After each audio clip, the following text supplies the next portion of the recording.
little bit better outcome than we have now with these members of Congress that are worried about getting their lobbying job afterwards because they totally leave their careers and need to figure out how to fill in the gap after.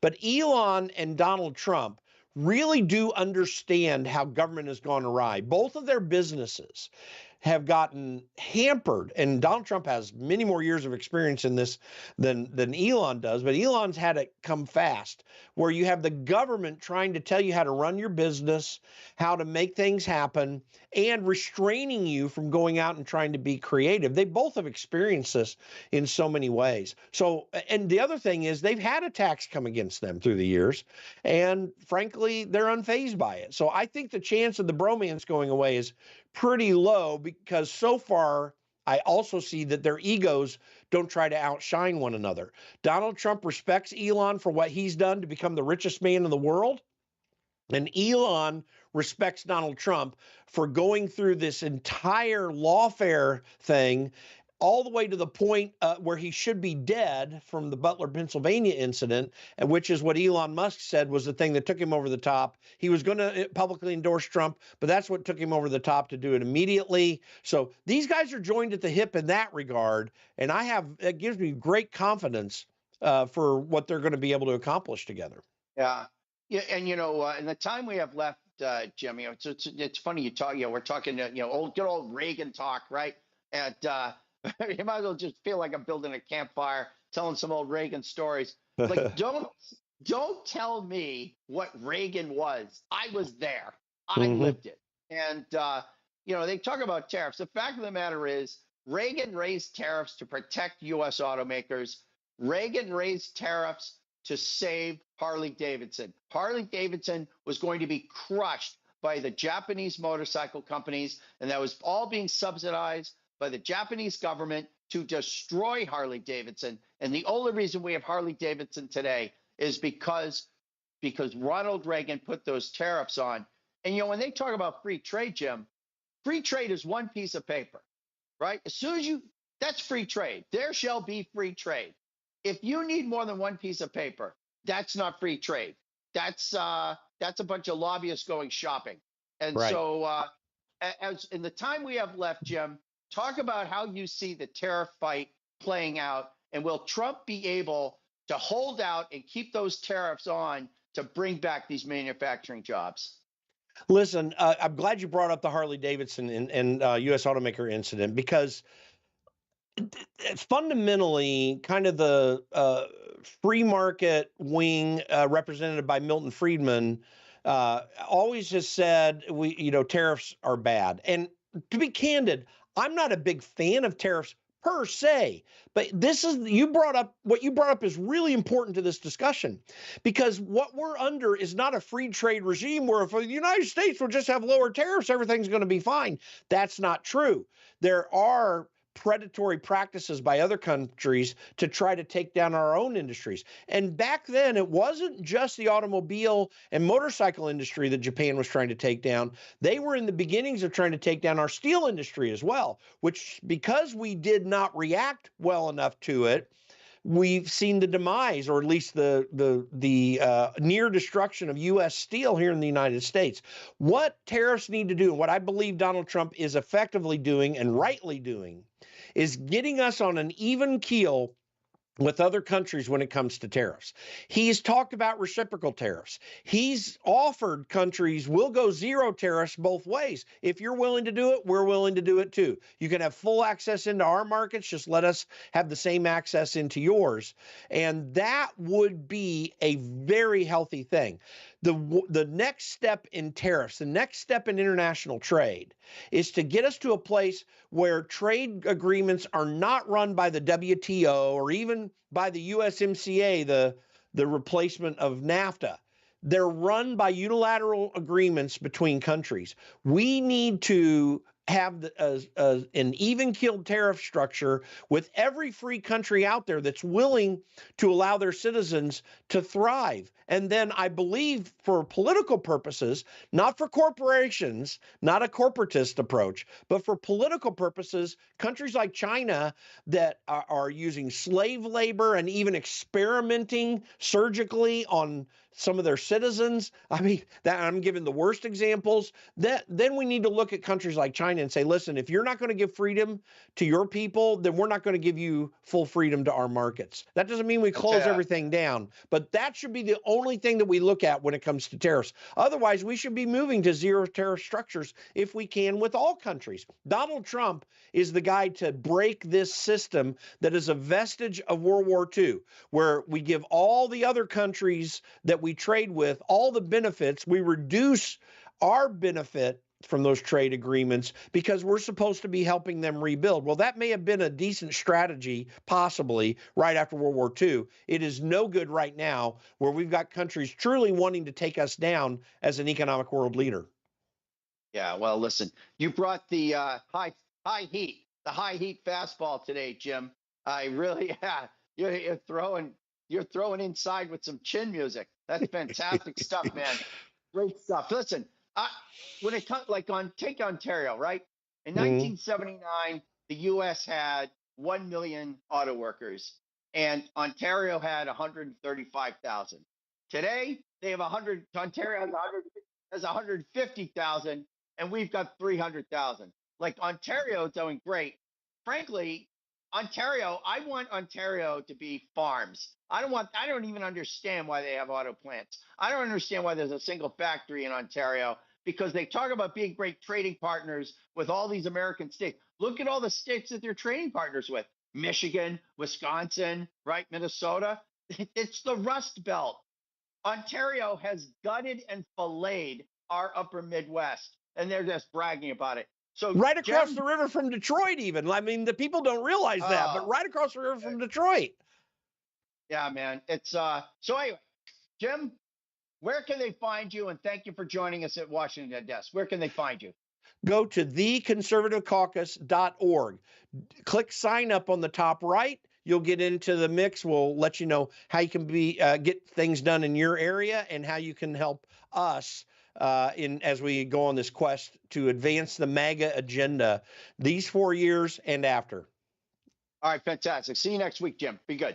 Thanks so much.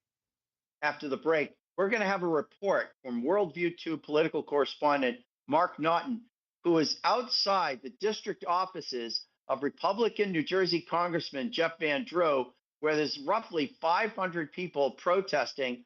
And we'll see Mark, and we'll see if he mixes it up a little bit after the break. Hello, I'm Brandon House. I want to thank you for all your support at WVWFoundation.com that helps make possible pushing out 24/7 content for free. Without your support, we'd have to put it all behind a paywall. But thanks to you and your support through our foundation, we're able to push it out for free as a broadcast service and broadcast ministry of WVW Foundation. Please consider going there and setting up an automatic monthly contribution, or go there and make an occasional contribution. If you prefer to support us through the mail, you'll find our mailing address there at WVWFoundation.com. You can also call and make your contribution over the phone by calling 901-825-0652. That's 901-825-0652. Again, all these details are available at WVWFoundation.com. Thank you for your support as we try to help people around the world understand the times through the lens of a Christian worldview. We're not changing courses now. We are who we are. We're committed to the truth that we are committed to. WorldviewTube is a broadcast network that I started in 2006, but it's based on my 35 years as an author and speaker and commentator. WorldviewTube is here to defend the truth of a Christian worldview. And we believe we can apply it to all areas of life, like law, science, economics, history, family, social issues, education, religion, major issues. At WorldviewTube.com, we provide news from around the globe that isn't typically covered by mainstream media. Visit WorldviewTube.com to watch our experts and analysts discuss all your favorite topics on our 24/7 live stream. Explore our extensive collection of unfiltered and uncensored content from 35 years of production. Go to WorldviewTube.com today. Also find us on all of these major platforms and download our WorldviewTube mobile app. Welcome back. Our WorldviewTube political correspondent, Mark Naughton, is focusing this year on the 2025 off-cycle elections in New Jersey, which is that one of those weather vane or ground zero elections with legislative elections and a governor's race. But also, we have to look at the 2026 midterms because there's some House races in play. We've already spoken in another show with the great Congressman Jeff Van Drew, and now Mark is at one of his district offices where there is a protest, and Mark is right there in the thick of it. Mark, how you doing? Can you hear me, sir? Yes, I have you loud and clear, McCabe. I'm doing well here in Northfield, New Jersey, just outside Congressman Van Drew's Northfield office. And you have a crowd of, I would say, probably approaching 500 at this time protesting Congressman Van Drew. They're very unhappy with his decisions in Congress. Are they unhappy with Van Drew? Are they unhappy, or is it Trump? Is it policies? Or do you think, listen, if Trump wanted if Trump wanted Saturday to come after Friday, would they be against that too? Perhaps. I have spoken with a number of them, and they are all of the above, McCabe. Okay, they are obviously very unhappy with President Trump and President Trump's movements. Specifically, they're talking about just how sweeping and aggressive he has been with his changes in his executive orders. And further, Elon Musk is definitely another issue here. They're very unhappy with him, calling him, of course, unelected. And this particular group of protesters, they sort of have already been to Tesla dealerships in South Jersey as well, Cherry Hill specifically. Gabe. So do you think they're violent? Any chance we can see maybe some rock throwing? Maybe think they'll start engaging with the cops? Do you think any kind of insurrection going on, Mark? I doubt it. Yours truly is the only person who has been spoken to by the cops twice now, as far as where I stand. But Mark, not other insurrectionists live. Hopefully not. No, this crowd has been very peaceful. Okay, from the start, and they even some American chants. I heard Old Glory, other American type songs being sung, and very common. This is what democracy looks like. But all peaceful here outside Van Drew's office in Northfield, New Jersey.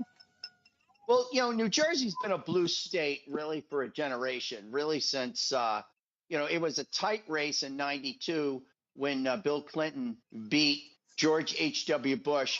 But Ross Perot took up a lot of those votes. So if you added George H.W. Bush's votes with Ross Perot, the conservative vote was maybe 55 to 45 or something like that. So, but after Clinton, New Jersey has been locked down as a blue state. And what makes Congressman Jeff Van Drew significant is that right in the midst of that first impeachment, Van Drew voted against the impeachment in the House as a Democrat. He was a House Democrat, conservative, but a Democrat, and then immediately flipped. So talk about Van Drew in the context of him as a symbol for the rising Republican Party in New Jersey.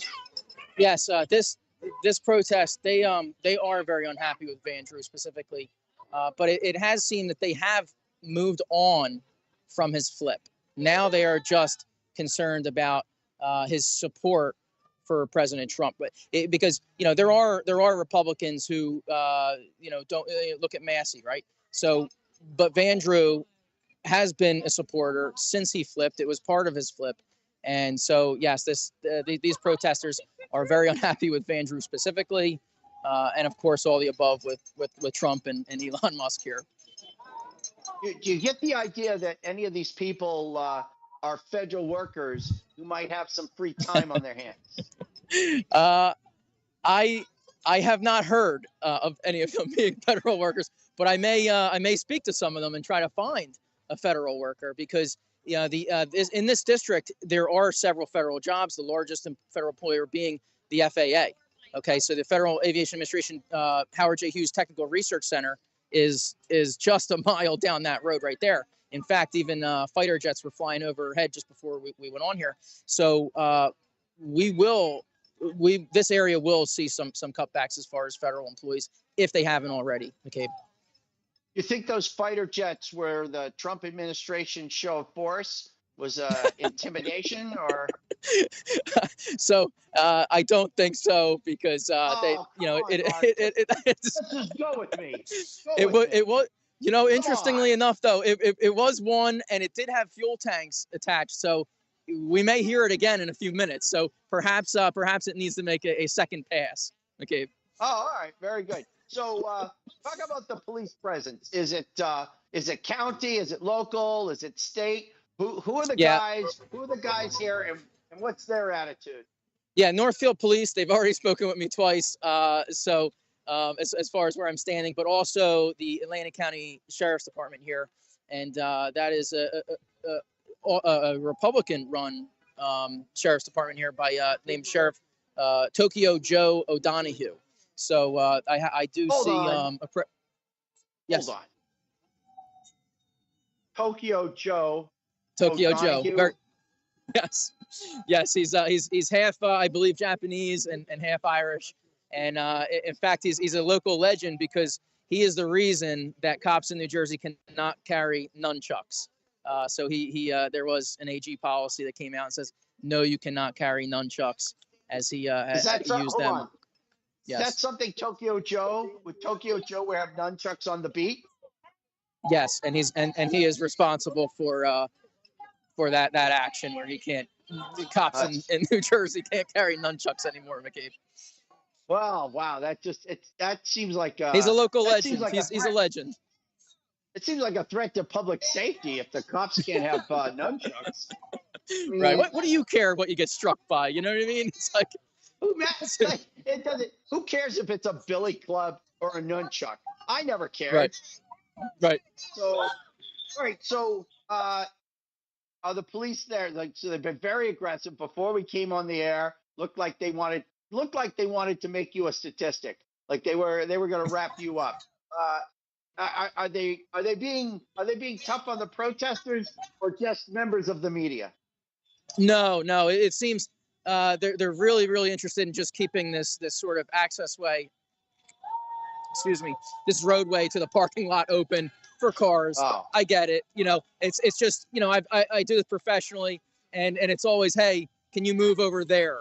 Well, I move over there, but over there is not where they want over there to be. So, you know, it's this constant game of, you know, hey, move to wherever you interpret over there. And so I played the game before.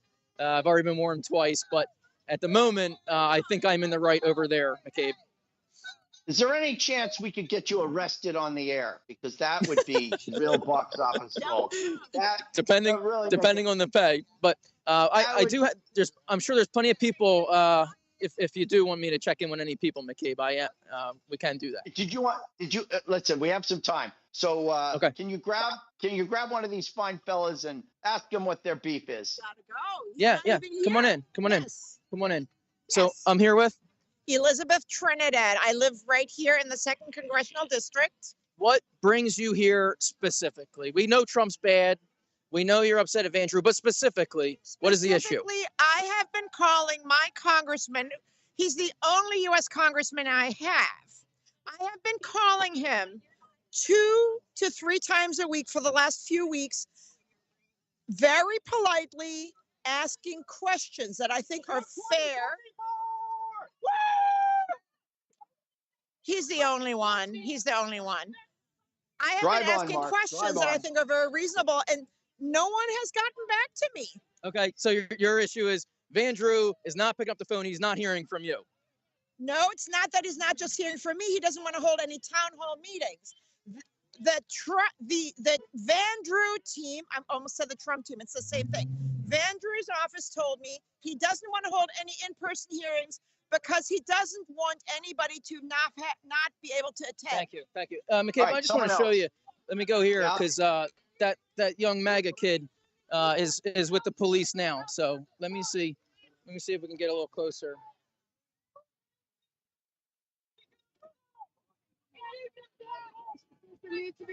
Hey, MAGA kid, come here. He doesn't want to do it. Okay. You can't make him. All right. You can't make him, McCabe. Man. All right, let's grab one of these. It's one more fine citizen before we wrap this thing up, Mark. Let me see. Let me see. Ma'am, can you come on? No? Let me see. Sir, you want to be on? Let me bring you on. Right here. Okay, so, who are you, sir? Mark Jacobson. Okay, Mark, what brings you out here specifically protesting today? Actually, specifically, Mr. Van Drew was somebody that I supported and gave financial support to when he ran as a Democrat. When he was a Democrat? When he was a Democrat. Okay. And I would not have been upset if he had finished his term and then changed to Republican Party and ran as a Republican. But to take funds from people who thought that he was going to represent the Democratic Party in this district and turn around within months and become a Republican is outrageous. And Hey, Mark? that's the kind of person he is. So how can he be trusted? And that's why I'm here. Ask him why he thinks the Republican Party is gaining strength in the district. Got it. Why do you think the Republican Party is gaining strength in the district? Well, it's gaining strength because the Democrats did a very bad job of pushing forward their agenda. They really did. And look, there are things about the Democratic Party that I don't like, but you can't put somebody in power who's antisocial and is going to create a feeling in the rest of the world that we're the bad guys. You know, I'm 75 years old. I lived through the ugly American.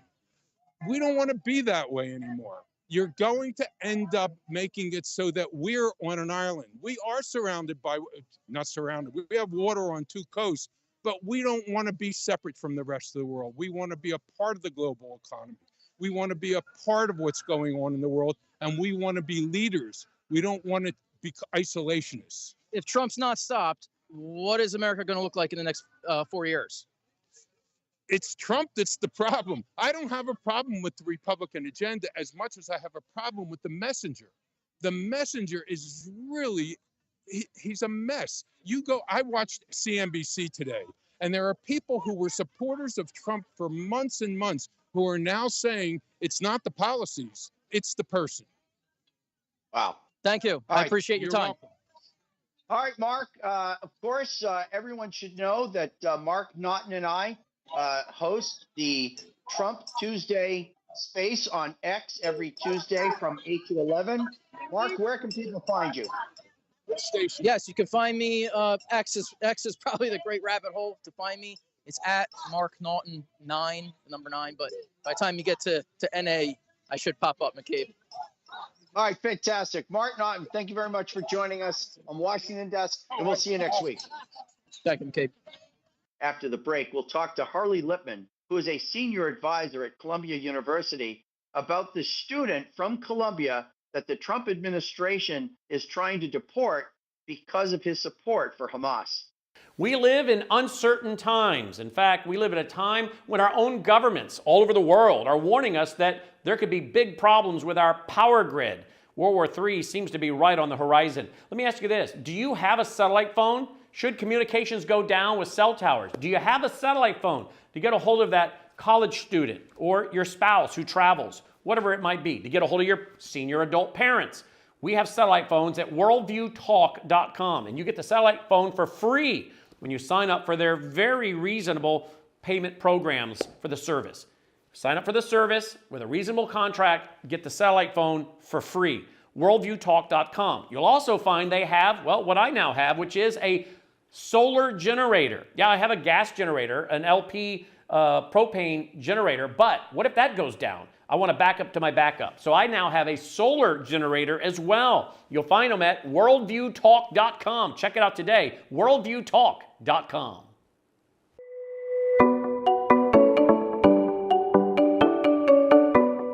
Introducing the Sentry Wellness System, the ultimate undersink water treatment solution designed with you in mind. Say goodbye to harmful toxins and hello to water enriched with essential nutrients like calcium and magnesium. Enjoy the benefits of increased pH for on-demand alkalinity, all from a zero-waste system that fits seamlessly into your home. Installation is a breeze, taking just 15 minutes, so you can have clean, healthy, great-tasting water straight from your tap. Perfect for apartments, homes, rentals, and even RVs. Elevate your hydration and well-being with the Century Wellness System because you deserve the best in every drop. Century H2O. Tap into wellness. My next guest has been with us before on Washington Desk. He's a leading expert on the Middle East, but also has a unique perspective on the troubles going on at Columbia University. Harley Lipman, hello and welcome to Washington Desk.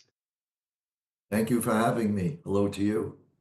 Yeah, just for background, so people understand your connection, because I want to ask you about Mahoud Kahil, the student who is in the process of being deported. He's a graduate student at Columbia on a green card, but just sort of explain your relationship or affiliation with Columbia University. I'm an alum. I went to graduate school at Columbia in the department where he studied, School of International and Public Affairs. When I went, it was called SIA, School of International Affairs, and I'm on their board of directors, Dean's Advisory Board, and have been for a long time. So as you understand it, Khalil is not on a student visa, he's on a green card. So on one level, he's just attending school like every other American because he has a legal residential status. But the State Department and the Trump administration is saying, hey, this guy's trouble, and he's not a U.S. citizen. He's here by the grace of the U.S. government, and now the U.S. government wants him to leave. Is that how you understand sort of the legal parameters of this? No, I actually need to correct you, and if it's okay, Please. I have notes. I'm being very accurate. Okay. Let's work off your notes, not mine. Right. In April, he himself said he was on a student visa. And now we find out he's on a green card. Now, what's the significance of that? Is that when you apply to be on a green card, they ask you a question: do you support a terrorist organization? So he likely committed immigration fraud, because to get a green card, I'm sure he said no. But I want to quote you in what he said, which clearly supports a terrorist organization, Hamas. Go ahead, please. Yeah, so allow me to quote you. So he's been the lead negotiator for an organization with the acronym CUAD, which is the combined groups at Columbia that were demonstrating on October 7th and after on behalf of the Palestinian cause. Now, I want to point out, everybody wants free speech. Nobody wants to stop free speech. But when speech promotes violence towards others, that is where it's no longer free speech. And that's what we're speaking about. No one's trying to stop debate on the Arab-Israeli conflict. No one is trying to muzzle the Palestinian viewpoint. On the contrary, if you look at campuses, the Palestinian viewpoint dominates everything, from the Middle Eastern studies, if students take courses on the Middle East, to activities on campus. They make up about probably 90% of the activities on campus. So just to sort of, let me put an exclamation point and underline that if your concern is that the Palestinian message is not breaking through, you can relax, because the Palestinian message dominates the faculty, the administration, huge chunks of the donors and alumni, and it's absolutely pervasive in the student body. And I'm speaking as someone who grew up as a college Republican at UMass Amherst. And so, like, I understand free speech on campus. I understand what it's like to be suppressed. But, in my day, no one was cheering for out and out terrorism. But I interrupted. Go ahead, please. Right, exactly.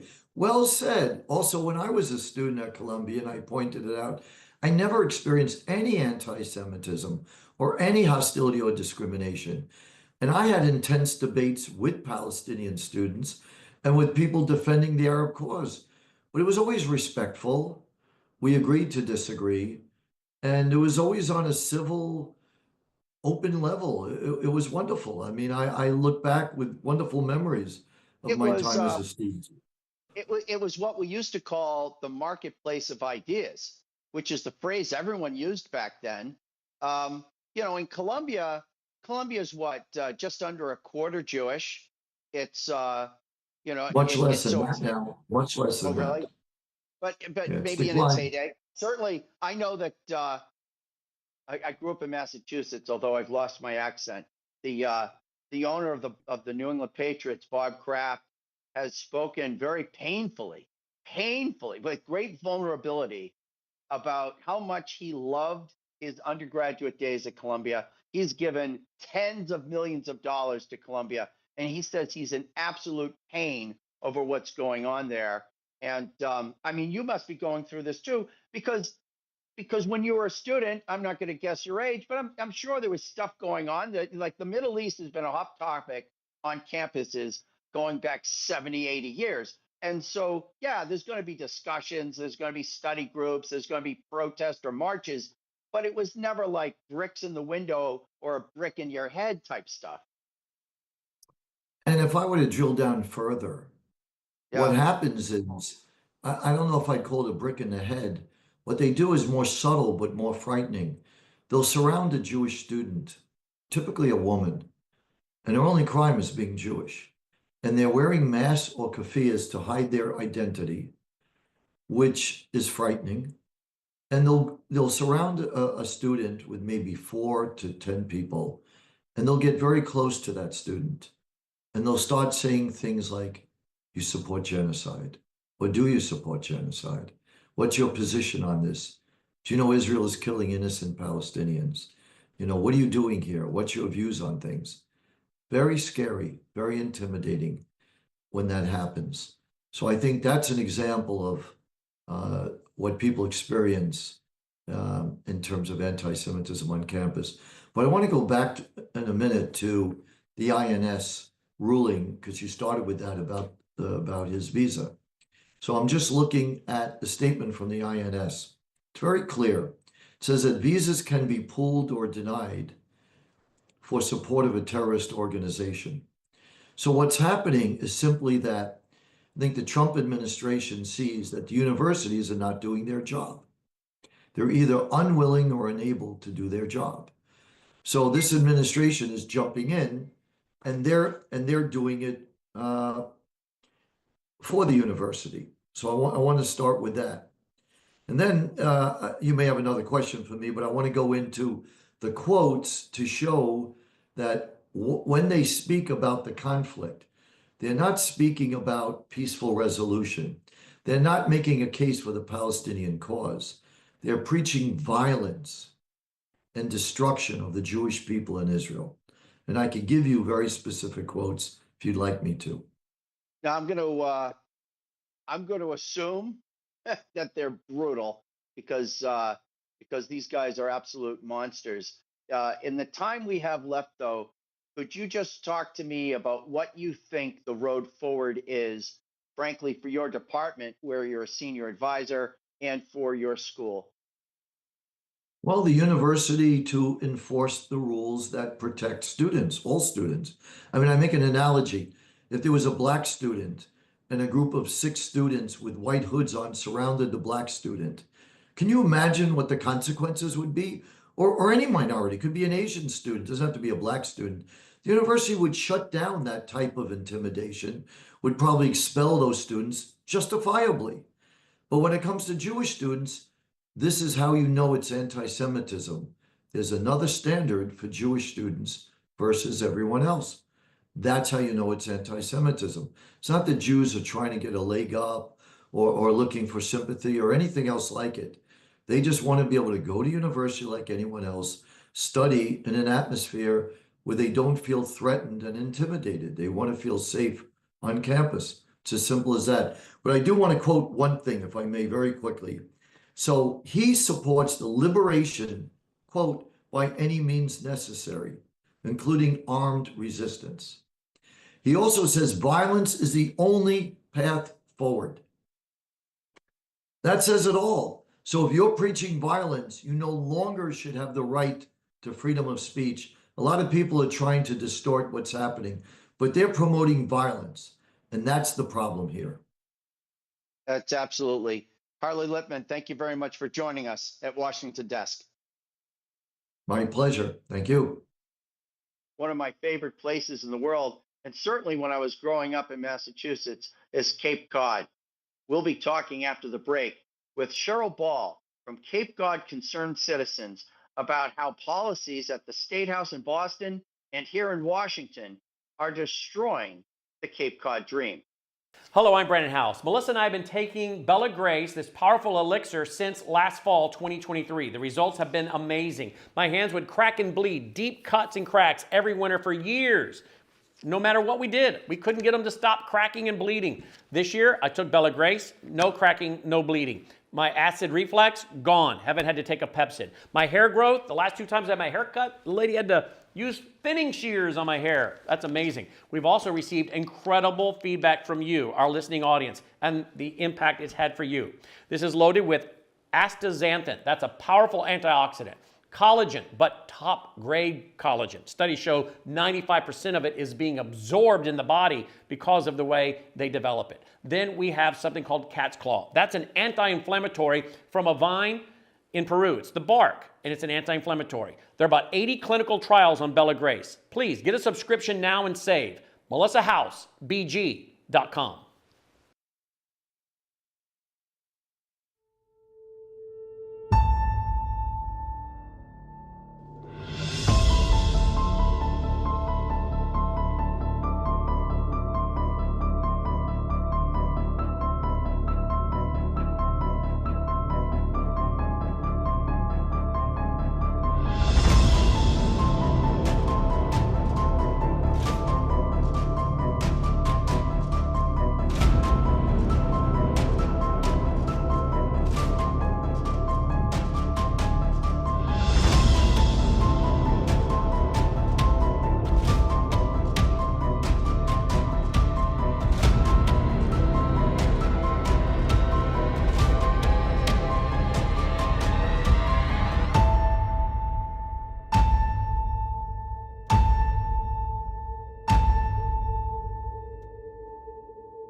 Welcome back. My next guest is Cheryl Ball, who is with Cape Cod Concerned Citizens. And what's interesting about what they're doing there is these are people on Cape Cod in Massachusetts, and they're dealing with tremendous problems. But Cape Cod, for me and other people, who grew up in Massachusetts or New England, or frankly from all over the world, Cape Cod is supposed to be a place where there are no problems, but they have tremendous problems, not necessarily because of things that happened in Cape Cod, but because of decisions that are made in Washington, D.C., and also by people at the State House in Boston. And so let's welcome Cheryl Ball from Cape Cod Concerned Citizens. Cheryl, thank you very much for joining us on Washington Desk. Hi, Neil. Thanks for having me on. So for people who aren't familiar, who haven't heard that fantastic Doris Day song about Cape Cod, talk about the Cape Cod dream, what it means to you and what it means to other people who live there. Yeah, well, I think like most people, when I think of Cape Cod, I think of driving across the Sagamore Bridge or the Bourne Bridge and getting to this quaint and quintessential place where we're kind of in a different world from the rest of Massachusetts. We're surrounded by beautiful beaches, fantastic seafood, world-class restaurants. We have beautiful little picturesque seaside villages and cedar shingled homes surrounded by scraggly pines and pretty hydrangeas. It's just a different kind of place. And I think, like I said, as soon as you cross over that bridge, you feel like you're in a different world. Certainly we have a lot of people that come here as tourists, and there's a lot that people can do here. There's recreation, hiking, biking, fishing, kayaking. I think that's what draws a lot of people here. We have, other kinds of tourist attractions. People can go whale watching. They can go to museums, families can have a lot of fun here. There's water parks and mini golf and ice cream places. So it's kind of the little quaint quintessential dream that people have is to be on Cape Cod. Oh, sure. And you're driving on Route 6, right? And like my perfect Cape Cod moment is I'm driving on Route 6 and it's right around dusk. And I see one of those seafood shacks and I can grab like a basket of the fried clams with the bellies or a lobster roll. And it is impossible on Cape Cod to get bad seafood because a lot of these restaurants, the boats just pull right up to the dock and deliver it. It's not frozen from some truck. They caught it like an hour ago and then boom, it's right at the dock. Talk to me, Cheryl, about how migrants and vagrants are just sort of slowly but surely destroying this Cape Cod dream that you and so many others have. Yeah, well, it's definitely not the same place when I moved to Cape Cod. I've been here for about 11 years now.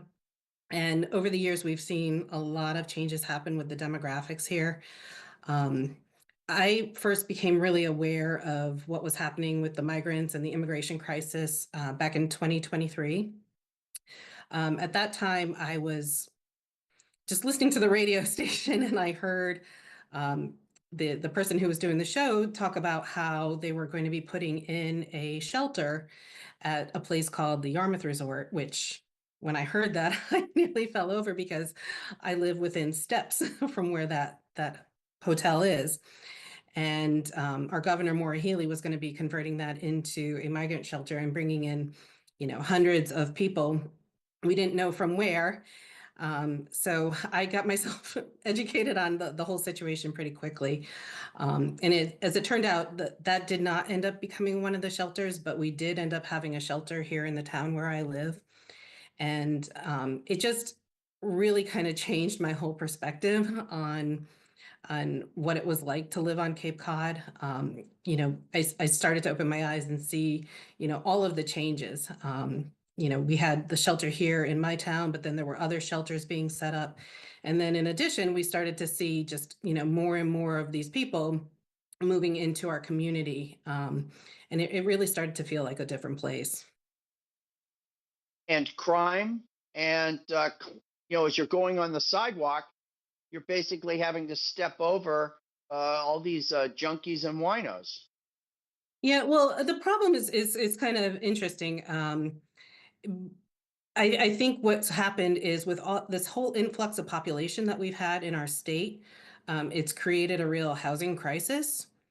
So now we have all of these additional people that we're trying to shelter and house, and it's the American citizens that are struggling to find places to live. So we're starting to see, a real increase in our homeless population. If you go to Hyannis now, you'll see a lot of homeless people on the streets. In the warmer months, especially last summer, we saw people living on the side of the road in tents. And a lot of these people are American citizens. And in contrast, we have these shelters where we're bringing in people from, third world countries, and we're giving them everything. We're giving them, housing and food and clothing and medical care. It's just been a real interesting dynamic. And with respect to the crime, right now we're starting to become more and more aware of it. I think a lot of it has been hidden from us. It's been hard to get information from, the police and, our newspapers don't report on it. So trying to find out what's really happening is hard. But lately we're seeing more and more reports from, ERO where they're arresting a lot of these illegal immigrants who have repeatedly violated the law, and they've just been released because they're not being held on these ICE detainers. There was one in particular, an illegal immigrant who was arrested in my town. He was arrested for sex trafficking and he was released.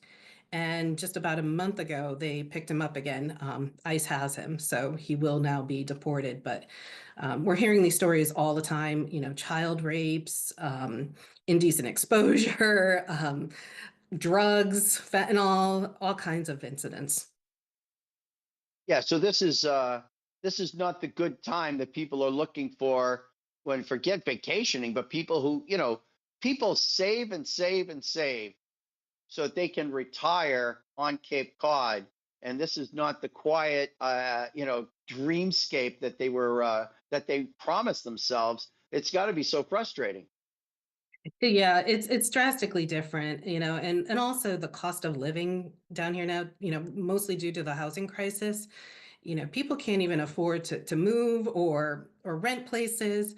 It's just become really difficult. Your average home down here now is over $700,000, and that'll just get you your basic ranch, your cedar shingled ranch with, maybe 2 or 3 bedrooms and a bathroom. Well, there was a time in Cape Cod where it was extremely reasonable to live, and a lot of those houses didn't even have heat because people only lived there, in the summer. But now it's like year round. Before we go, could you also talk about, the wind turbine that are destroying the horizon, the beautiful sunsets and sunrises on Cape Cod, and then of course the debris and the whales. Talk about the turbines, these wind turbines that are really uniting so many people from Cape Cod against the changes that the government's imposing on them. Yeah, well, the problems with the turbines are beyond just the aesthetic lack of appeal. Of course, they're ugly to look at, but beyond that, they're also a big risk in many ways. They're causing all kinds of environmental problems, health and safety issues, economic issues. With respect to the whales that you mentioned, yes, we hear about whales washing up ashore all the time. It's whales and dolphins and other sea life that are being impacted. And we don't 100% know why, but we think it has to do with the way the turbines are being drilled into the ocean bed, and the sound that it's making is disrupting the sonar for these creatures. And they're losing track of where they're going, and then that's how they're ending up washing on shore. But also disturbing that ocean bed is causing problems with the sediment being released. And that's, causing issues with the, fish and mollusk larvae and eggs and causing, issues with the reproduction of those creatures. So the impacts that are offshore with our sea life are huge, but then we also have a lot of impacts to things onshore that we're concerned about, because these offshore wind turbines require a lot of equipment and construction onshore. For example, they're going to be building substations on our shores, and these substations are high voltage. One of them in particular, they're planning on putting on top of our sole source aquifer. That sole source aquifer on Cape Cod supplies the drinking water to the entire region. And it's filled with dielectric fluid. And if just 1 gallon out of the 500,000 gallons that are in this gets into that aquifer, it will impact 1 million gallons of our drinking water. So there's a huge risk there. Perfect. That's just perfect. It's yeah. Wow. It's like, on top of everything else. That's the cherry on top of your day. And so it's a terrible situation, and I really appreciate you coming on to Washington Desk to tell us about it. Cheryl, where can we find you? So our group is called Cape Cod Concerned Citizens. You can find us either on Facebook, and we are also on X at Cape Cod Citizens. Fantastic. Thanks a lot, Cheryl. I really appreciate it. Okay, thank you.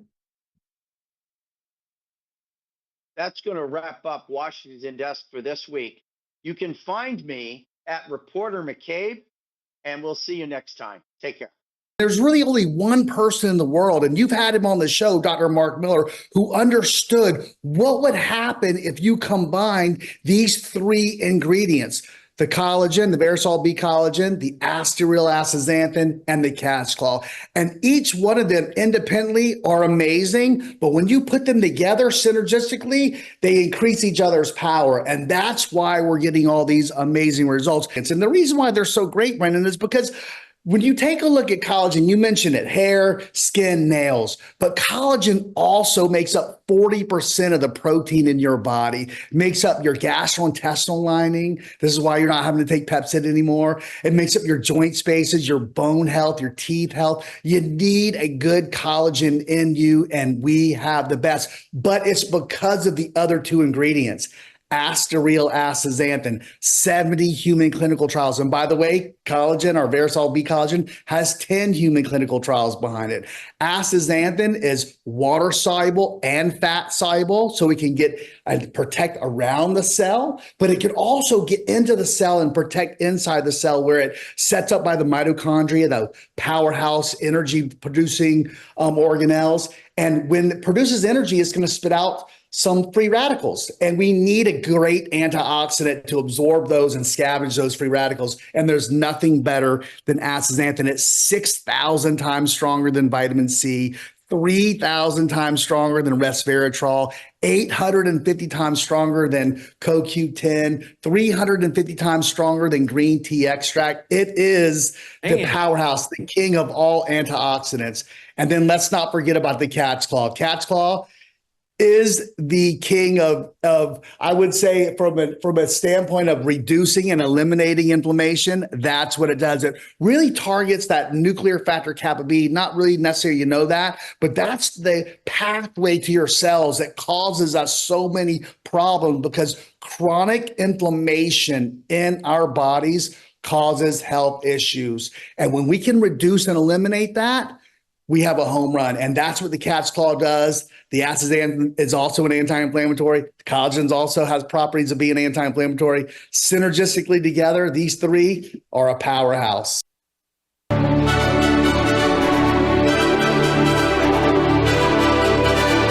This is Brannon House Live. Whether the issue is law, science, economics, history, family, social issues, education, religion, government, or national security, Brannon brings the issues of the day into clear focus through the lens of a Judeo-Christian worldview.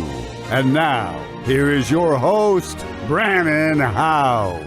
And good evening. Welcome to the broadcast on this March 14th, 2025. Joining me tonight is going to be Gordon Chang. We're going to talk about China, of course, and what is going on in China. Is there some internal conflict going on? Are there some high-level government officials that are going missing, even some inside the military? And how about the CCP in Canada, the CCP in Mexico? How about a big case, just one multi-billion-dollar case won by the Attorney General of Missouri against China over the China virus, as President Trump likes to call it, the China virus. Will they get their money? And maybe could they take some of the land here in America that some of these Chinese agents have? Question mark. We'll talk to Gordon Chang about that. Robert Spencer of jihadwatch.org joins us to talk about Syria, the Alawite Muslims, the slaughter of Christians in Syria, the growth of the Islamic influence in our nation, and Turkey, and the rise of Turkey in this whole, desire for a caliphate, for a return of the Ottoman Empire by Erdogan, the president of Turkey. We'll talk about that and a lot more with our friend Robert Spencer of jihadwatch.org, including, hey, if Kamala Harris had won, would we even be able to have Robert Spencer on tonight and talk about these things? Because you can't do this in the UK. Would Robert Spencer and I be charged if we lived in the UK? Let's talk about that. And maybe the International Criminal Court and the grabbing up of the former president of the Philippines. Is that anything Robert Spencer worries about? Should the International Criminal Court want to start charging some of us in America that speak the truth about Islam with hate crimes? Should we be worried about ever being dragged to the International Criminal Court? Let's talk about that with Gordon, or with Robert Spencer. So Gordon Chang, Robert Spencer, and then we're going to play a bunch of clips from the Department of Justice today. President Trump went there. FBI Director Kash Patel was there. Pam Bondi, of course, was there. And wow, how much things have changed from a DOJ with the logo behind the president today. That was a place where they were trying to throw him in prison. Today, President Trump went to the went to the Department of Justice, and he fought back. And he's stripping a lot of these guys of their national security clearances and even wondering if some of the pardons were legit because they were done with an auto pen. Let's get to that with Neil McCabe, our D.C. correspondent, Neil McCabe tonight. It's always fun to talk history and current events. You never know where it's going to go with Neil because Neil and I we love to chat. We're both extroverts. We love history. We love talking politics and policy and culture and so many other things. So who knows where it'll go with Neil. We can go back and forth and have a great time. So let's see what comes up. Before we get to it, remember tonight, as always, we're going to do a lot of long format interviews with no commercial breaks because that's the format you guys want. That's the format I want. And that's the format you guys are supporting. Now, I have said, if you don't want to support that kind of format, we already have companies knocking on our door wanting to take over all the advertising. In fact, if you go to, look right here, WorldviewTube.com/sponsors, you can click on that and find out about all of the different podcasts. And guess what? This is all automated. So that once my podcast for my radio show, which is not podcast really because I'm on 74 terrestrial radio stations, so it's not really like a traditional podcast. It's a real radio show on 74 stations. But that's all now automated with commercial breaks, selling Jeeps. What else are we selling, Logan? I mean, we don't know what ads they roll in there. We have no idea. Hopefully, They control it. Hopefully they're all decent, But the point is, the system exists for us to roll in automated commercials from big name brand advertisers. That's fine to do that for recordings when I'm not live. But no. We don't want to do that for Brandon House Live. We don't want to be dropping in and taking breaks to sell soap and pickup trucks and Jeeps and cruises, right? So you guys have chosen this format, which means you got to support us. So go to WorldviewTube.com/sponsors. Check out all our sponsors. Of course, one of the ones that is one of our biggest